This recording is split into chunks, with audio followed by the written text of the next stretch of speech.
हैं। नमस्कार, मुद्दा गर्म है में स्वागत है आप सभी का। मैं हूं आपके साथ आकांक्षा पांडे। तो देश भर में आज मुद्दा गर्म है विरोध प्रदर्शन से। देश भर में विरोध प्रदर्शनों की आज एक बड़ी श्रृंखला नजर आई। कांग्रेस ने अंबेडकर की तस्वीरों के साथ संसद के बाहर प्रदर्शन किया, तो वहीं भोपाल में विधानसभा के बाहर हल्ला बोला। सभी राजधानियों में राजभवनों तक मार्च किया। मतलब यह कि विरोधों की ऐसी झड़ी आज लगी कि स्वाभाविक रूप से मीडिया का अटेंशन इसे मिला। विरोध के इस पॉलिटिक्स के पीछे आखिर है क्या, और क्या आज का ये प्रदर्शन एक बड़ी चेतावनी है कि और क्या आगे ये और भी उग्र रूप में नजर आ सकता है। तो ये तस्वीरें आप देख रहे हैं, कांग्रेस ने आज विरोध मार्च किया। भाजपा पर यह आरोप लगाया गया कि अंबेडकर का बार बार भाजपा और उनके मंत्री अपमान करते हैं। और आइए अब आपको ग्राफिक्स के साथ बताते हैं कि आखिर इतना हंगामा बरपा क्यों है। दरअसल अमित शाह ने मंगलवार को संविधान पर बहस का जवाब दिया था। गृह मंत्री अमित शाह ने इस दौरान कांग्रेस की मजबूत घेराबंदी की और कहा कि कांग्रेस अभी अंबेडकर अंबेडकर अंबेडकर अंबेडकर का जाप कर रही है। इतना जाप यदि आप भगवान का कर लेते तो 7 जन्मों के लिए स्वर्ग चले जाते। हालांकि शाह का ये 10 से 12 सेकंड का ये वीडियो था जो वायरल किया जा रहा है। शाह का ये बयान लोकसभा और राज्यसभा में जोरदार हंगामे का मुद्दा बन गया। शाह के इस बयान को कांग्रेस ने अंबेडकर का अपमान बताया और कहा कि अंबेडकर का अपमान हम नहीं सहेंगे। तो वहीं राहुल गांधी ने इस पूरे मसले को आरएसएस की विचारधारा से जोड़ा। अब भाजपा कह रही है कि कांग्रेस इस पूरे मामले में ड्रामा कर रही है। देश भर में कांग्रेस ने प्रदर्शन किया, संसद की गूंज पूरे देश में सुनाई दी। ये मसला सोशल मीडिया में भी ट्रेंड कर रहा है।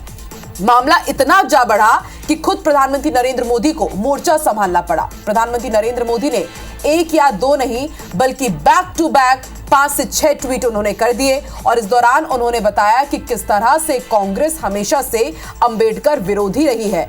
ट्वीट भी हम आपको दिखा रहे हैं। साथ ही साथ मोदी ने अमित शाह का पूरा वीडियो भी शेयर किया और फिर से कांग्रेस पर आरोप लगाया कि कांग्रेस देश को भ्रमित कर रही है। मोदी सरकार ने अंबेडकर को सम्मान देने के लिए क्या कुछ कहा है, पंचतीर्थ का उन्होंने इस अपने ट्वीट में जिक्र किया। तो आज इसी मुद्दे पर हम चर्चा करेंगे। मुद्दा गर्म है। हमारे जो सवाल है जवाब लेंगे खास मेहमानों से। पहले अंबेडकर के मुद्दे पर कैसे पूरे देश भर में तीखी बयानबाजी हो रही है वो आपको सुनवाते हैं। अभी एक फैशन हो गया है, अंबेडकर अंबेडकर अंबेडकर अंबेडकर अंबेडकर अंबेडकर। इतना नाम अगर भगवान का लेते तो 7 जन्मों तक स्वर्ग मिल जाता। अच्छी बात है। बाबा साहब अंबेडकर के जीते जी कांग्रेस पार्टी ने अंबेडकर जी का कैसा अपमान किया और बाबा साहब को जीते जी कांग्रेस पार्टी ने भारत रत्न से नहीं नवाजा गया। विपक्ष अब बेआबरू हो रहा है कि हमारे संविधान निर्माता अंबेडकर जी का किस प्रकार से कांग्रेस ने अपमान किया, विपक्षी पार्टियों ने अपमान किया। और जब वो उनके काले कारनामे सामने आ रहे हैं तो वो सदन में जबरदस्ती हंगामा कर और स्थगित करने की कोशिश कर रहे हैं। सभी पार्टी के लोग एक होकर जो बाबा साहब का अपमान शाह ने किया है वो गलत है। इसीलिए आई डिमांड हिज रेसिग्नेशन। गृह मंत्री को जो संविधान के निर्माता रहे बाबा साहब अम्बेडकर के बारे में जो टिप्पणी करी बड़ी घोर आपत्तिजनक है। कांग्रेस पार्टी इसका विरोध करती है। हम कहते हैं कि तत्काल इस पर माफी मांगे। मैं समझता हूँ कि ये पूरे देश के दलितों का अपमान है। भीमराव अंबेडकर जी का नाम लेना गलत है क्या? अमित शाह जी को अगर नाम ले रहे तो शर्म आ रही है क्या? उनके संविधान के आधार पर अमित शाह जी उस हाउस में आए हैं। इससे सीधा सीधा भारतीय जनता पार्टी की मानसिकता और उनके चरित्र स्पष्ट रूप से दिखाई दे रहा है।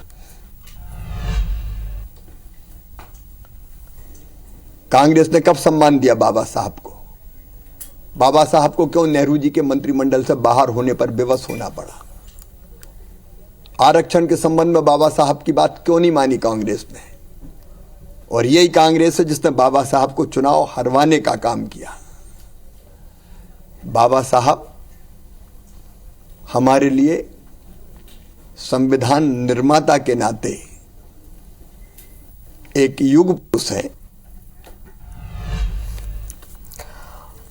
तो अंबेडकर जी के नाम पर एक बार फिर से पूरे ही देश में सियासी संग्राम छिड़ा हुआ है। खास मेहमान हमारे साथ जुड़ चुके हैं प्रदीप अहरवाल, कांग्रेस एससी विभाग के अध्यक्ष, बीजेपी प्रवक्ता राजीव चक्रवर्ती हमारे साथ जुड़ चुके हैं। हमारे साथ मोहनलाल पाटिल भी जुड़े हैं, प्रदेश अध्यक्ष ये दलित आदिवासी वंचित फोरम के, और वरिष्ठ पत्रकार राम अवतार तिवारी जी भी जुड़े हुए हैं। आप चारों का ही बहुत बहुत स्वागत है। शुरुआत में कांग्रेस से करती हूं, पूरा बयान नहीं है, आप भी ये जानते हैं, 10 से 12 सेकंड की क्लिप है। प्रदीप जी, कांग्रेस प्रदर्शन कर रही है, तीखी बयानबाजी हो रही है, आखिर क्या चाह रही है कांग्रेस?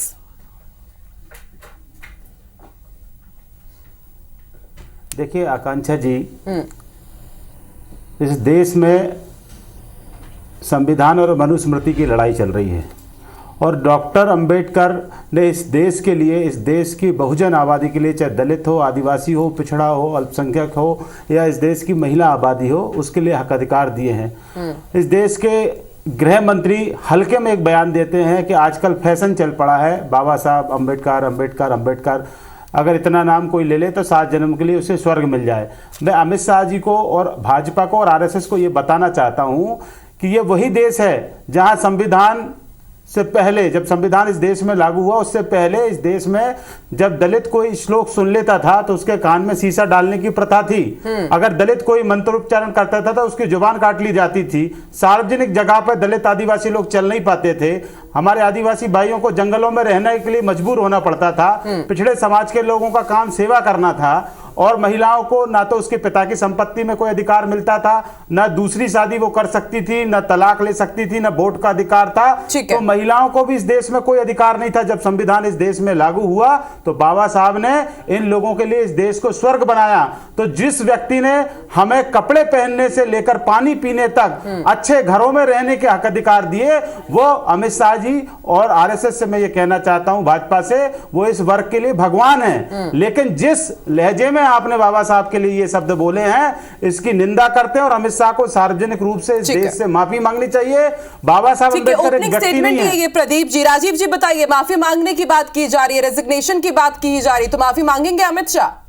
देखिए, सबसे पहले मैं एक घटना बताता हूं कि एक घटना है कि 100 चूहे खाकर बिल्ली हज को चली और मुंह में राम बगल में छुरी, वो कांग्रेस की नीति चल पड़ी है। देखिए, कांग्रेस ने जिस प्रकार से इतिहास गवाह है आकांक्षा जी कि बाबा साहब अम्बेडकर जी का जिस प्रकार से अपमान किया, उन्हें उनका चुनाव जीतने नहीं दिए, जबकि सर्व समाज की अपेक्षा थी कि बाबा साहब ने जिस प्रकार से 2 साल 8 महीने 11 दिन तक अथक परिश्रम से संविधान बनाया, जिसके ढांचे के तहत हम आते हैं और भगवान की तरह मानते हैं संविधान को और बाबा साहब को, वो पूजनीय है, सबके पूजनीय है। तो कांग्रेस पार्टी जैसे गांधी का नाम लेकर 84 में नरसंहार करवाती है सिखों का, कांग्रेस पार्टी जिस प्रकार से राम का नाम लेकर राम भक्तों को गोली चलवाई है और 92 में मुलायम सिंह यादव के साथ छद्म रूप से, तो ये कांग्रेस पार्टी के लिए वही अमित शाह जी ने कहा कि अंबेडकर जी का आप नाम लेते हैं लेकिन आपके कृत्य तो उनके खिलाफ है। आपने संविधान में कहीं नहीं लिखा था कि देश में आपातकाल लगा दोगे। संविधान में कहीं नहीं था जो मौलिक आजादी थी, प्रेस की बिजली काट दी, प्रेस का विज्ञापन रोक दिया और प्रेस के ऊपर सेंसरशिप लगा दी। तो इसीलिए अमित शाह जी ने जो कहा, वो कहा कि आप अंबेडकर जी का बार बार नाम लेते हैं, इतना अगर नाम लेते तो भगवान स्वयं उपस्थित हो जाते। तो उन्होंने जो कहा बिल्कुल सच कहा कांग्रेस के बारे में। और ये कांग्रेस पार्टी है, संविधान की दुहाई देती है लेकिन चाहती है राजशाही रहे, केवल गांधी परिवार का एक शासन रहे। अब देखिए छत्तीसगढ़ में क्या हो रहा है। ठीक है, छत्तीसगढ़ में क्या हो रहा है उस पर चर्चा करेंगे। आ रही हूं प्रदीप जी, आ रही हूं, और भी दूसरे हमारे जो गेस्ट हैं उन्हें भी मैं पैनल में शामिल करूं। मोहनलाल जी, आपने दोनों ही पक्षों को सुना, आपने केंद्रीय गृह मंत्री अमित शाह का कल का बयान, वो भाषण भी सुना होगा, और आज जिस हिस्से को वायरल किया जा रहा है वो भी आपने सुना है। आप इसे किस तरह से देख रहे हैं, बयान और इस विरोध प्रदर्शन की राजनीति को?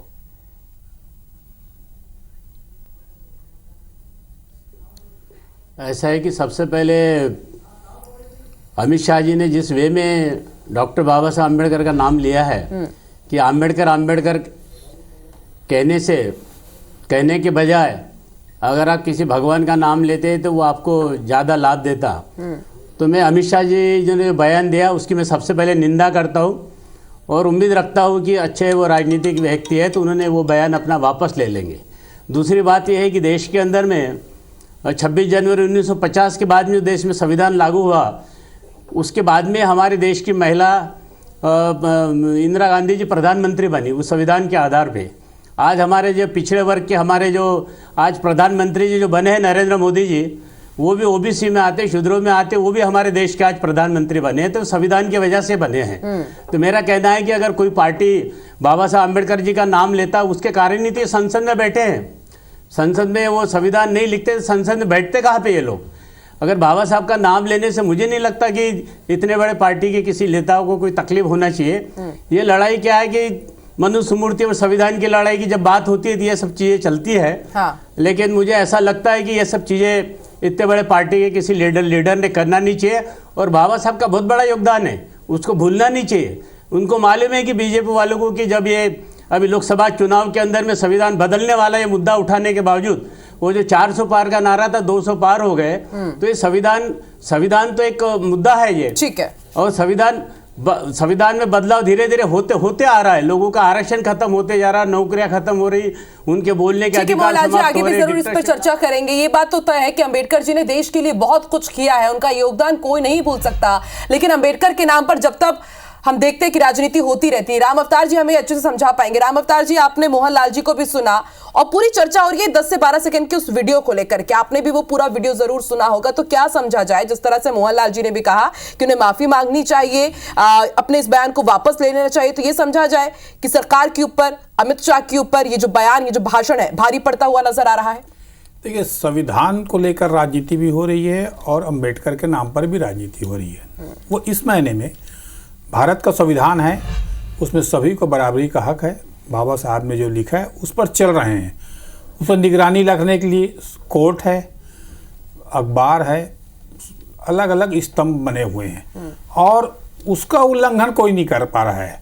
जो बातें कही जा रही है कि संविधान को लेकर एक तरह से कांग्रेस ने एक एजेंडा बनाया है कि लोकसभा चुनाव के समय संविधान की किताब लेकर इसका उल्लंघन हो रहा है, इसको बदल रहे हैं या इसको बदलने की कोशिश है। ये एक कांग्रेस का प्रमुख एजेंडा है।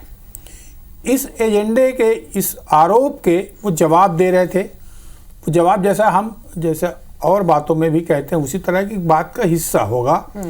मेरा दूसरी बात कहना है कि समाज में आज जो पिछली बातें थी, इतिहास, वो बात आज समाज नहीं, आज समाज जो है वो व्यापक फैला हुआ है, दृष्टिकोण बदला हुआ है समाज का। हाँ। आज जो ग्लोबल युग है, आज सब चीज़ सिमटा हुआ है। आज जाति, धर्म की जो अलग अलग लड़ाइयाँ हो रही है, जातियों की लड़ाई, ये वोट बैंक की राजनीति भी हो सकती है।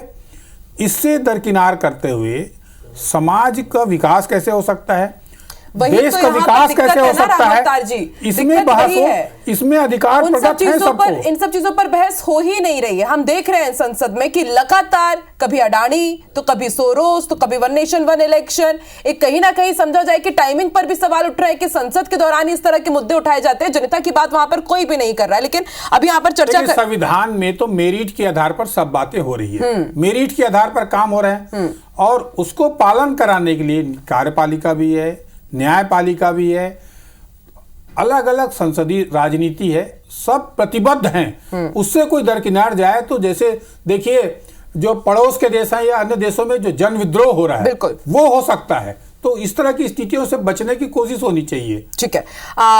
राजीव जी, अगला मेरा प्रश्न आपसे है कि प्रधानमंत्री नरेंद्र मोदी ने भी सवाल उठाया कि 2 बार चुनाव हराया कांग्रेस ने, आपने भी इसका जिक्र किया, कैबिनेट से उन्हें इस्तीफा देना पड़ गया, इसका भी आपने जिक्र किया। आप कह रहे हैं कि अंबेडकर विरोधी कांग्रेस हमेशा से रही, लेकिन सच ये भी तो है ना कि यदि कांग्रेस नहीं होती, अंबेडकर को मौका नहीं देती, तो अंबेडकर जी को तो कोई जान ही नहीं पाता। संविधान निर्माता वो बने हैं, संघी तो थे नहीं, तो फिर बार बार आप इस तरह की बात क्यों करते हैं? संविधान सभा बनी थी, मैं आपको बता देता हूं, उसमें जो सदस्य थे आखिरी में बहुत बड़ी सदस्य थे, 299 थे और सौभाग्य से रेशमलाल जांगड़े जी भी उसके सदस्य थे। मैं उनका अनुयायी रहा हूं, देश के प्रथम सांसद थे और 3 बार निर्वाचित थे।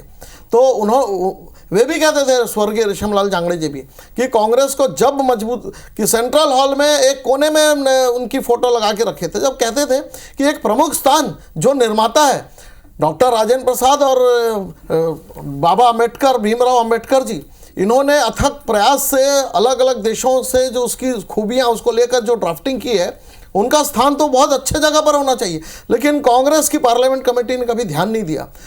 जो सबसे मूल बड़ी बात है कि भारत रत्न देने की मांग सब कोई कर रहे थे, आरएसएस के लोग, और श्यामा प्रसाद मुखर्जी और अंबेडकर जी के तो बहुत घनिष्ठ संबंध थे।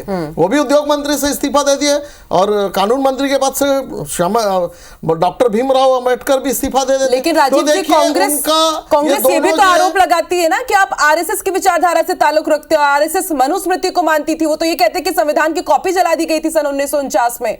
ये गलत बात है। आरएसएस हमेशा से, और हमारे जो 6 कार्यक्रम है आकांक्षा जी, उसमें सबसे बड़ा कार्यक्रम है बाबा साहब अंबेडकर की जयंती को धूमधाम से मनाना, उसको देश में व्यापक प्रचार करना। जो भारतीय जनता पार्टी का जो पूरा जो एजेंडा है, 6 कार्यक्रम होते हैं, दीनदयाल जी उपाध्याय की जयंती, श्यामा प्रसाद जी की जयंती और डॉक्टर भीमराव जी की जयंती और निर्वाण दिवस, उसको हम भव्य तरीके से जन जन के बीच में मनाते हैं। हम कभी उनके विरोधी नहीं है, हम उनके बताए हुए रास्तों पर चल रहे हैं। ठीक है, प्रदीप जी से उत्तर लेते। प्रदीप जी तो कह रहे हैं कि हमने हमेशा उनको सम्मान दिया, अपमानित करने का काम तो हमेशा से कांग्रेस करती आई है, नेहरू के काल से ये होता आ रहा है, और अब जब कुछ बयान दिया गया तो उसको तोड़ मड़ोड़ के पेश आप कर रहे हैं। सिर्फ नाम के ऊपर राजनीति हो रही है अंबेडकर जी के।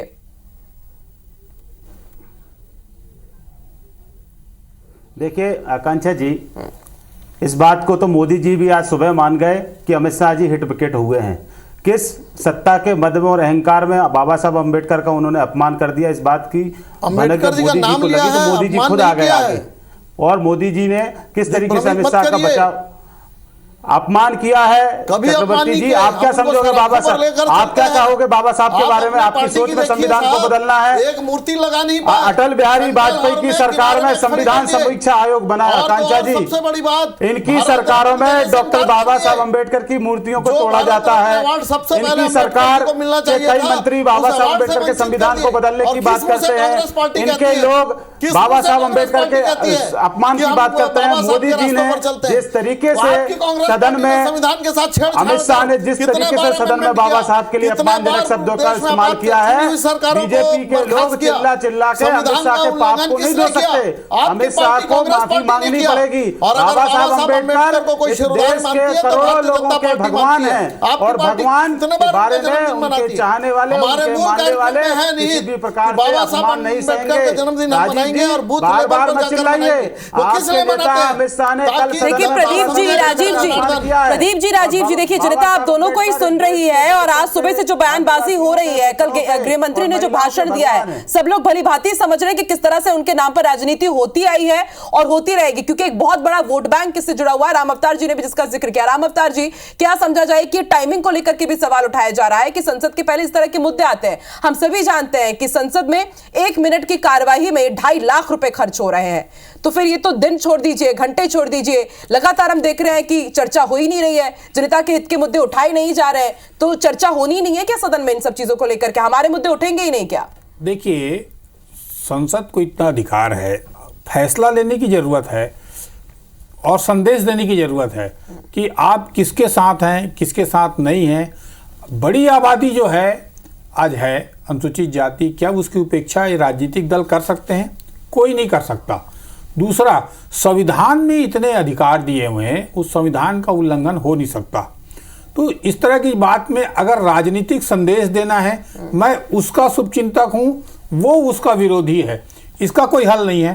राजनीति जो जिस तरह से नीचे गिरते जा रहा है, इस तरह के बयानों से, इस तरह के कामों से दूसरी शक्तियां जो है, जो गलत तत्व हैं, उसका फायदा उठाएंगे कि हम देश के अंदर जातिवाद, देश के अंदर अलग अलग वर्गवाद, ये जो विवाद एक खड़ा हो रहा है समाज में, यह खड़ा करने की कोशिश हो रही है, यह सत्ता की राजनीति के लिए हो रही है। इस चीज़ों को कहीं ना कहीं समरसता की जरूरत है आज। दूसरा, कानून का राज होना चाहिए। कानून के राज में किसी का उल्लंघन हो नहीं सकता। कानून जो अधिकार दिए हैं, बाबा साहब अम्बेडकर ने सबको अधिकार दिया, प्रेस को अधिकार दिया है, दलित शोषित समाज को अधिकार दिया है, उसी के तहत आरक्षण के तहत फायदा हो रहे हैं। उस आरक्षण को कोई कम नहीं कर सकता। उस आरक्षण के तहत आज जो जैसे माना जाता है चाय बेचने वाला मोदी जी प्रधानमंत्री बन गए, यही आरक्षण का, यही संविधान के कारण तो बन पाए। जो गरीब वर्ग का, जो आज छत्तीसगढ़ के मुख्यमंत्री हैं, वही राम अवतार जी, वही विडंबना है ना कि देखिए जनप्रतिनिधि चुन करके गए हैं, संविधान के बेसिस पर ही चुन करके वहां पर जाते हैं, लेकिन उसके बाद हमारे मुद्दे वहां पर उठा रहे हैं। सुप्रीम कोर्ट के जज हैं, प्रोफेसर हैं, डॉक्टर हैं, इतने पदों में जो इस संविधान के कारण बन के आ रहे हैं, तो संविधान का जो उल्लंघन की सोच हो सकती है, आप उस पर काम नहीं कर सकते। काम कैसे करेंगे ये, क्योंकि बाबा साहब जो लिख कर गए हैं उसको कोई बदलने की हिम्मत नहीं है किसी में। ठीक है, अब मनमोहन जी आप जरा बताइए, आपको क्या लगता है कि क्या बाबा साहेब अंबेडकर के नाम पर सिर्फ राजनीति ही होती है, तमाम सियासी दल सिर्फ एजेंडा अपना चला रहे हैं, पॉलिटिक्स बस कर रहे हैं?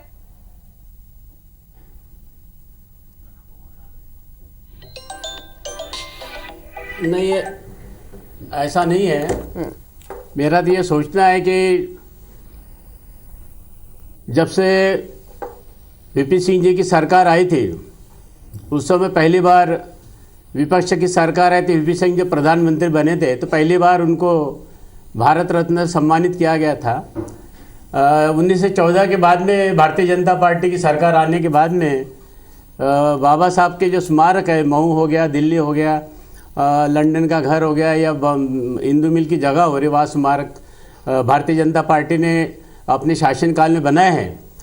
इसलिए तो मैं कह रहा हूँ, वो कांग्रेस बाबा साहब कर रही, तो आप परेशान हो रहे हैं। आप खुद ही बाबा साहब के स्मारक बांध के जो दलितों के जो वोट है वो अपने तरफ लेने के लिए, बाबा साहब के लिए क्या करो ऐसा सोच के तो बीजेपी ने सारे बनाए हैं। हाँ। तो उसको फिर ये दूसरी पार्टी बाबा साहब करते तो इनको तकलीफ नहीं होना चाहिए बीजेपी वालों को, उनको भी करने दो। अगर बहुत साल बाद वो कर रहे हैं तो वो भी देख लेते आगे क्या करते हैं। तो मेरा ये कहने का मतलब है कि इतने बड़े पार्टी के ऐसे लीडर ने बाबा साहब का एक ही नाम से उल्लेख करके बोलना है कि आम्बेडकर करने से क्या होगा।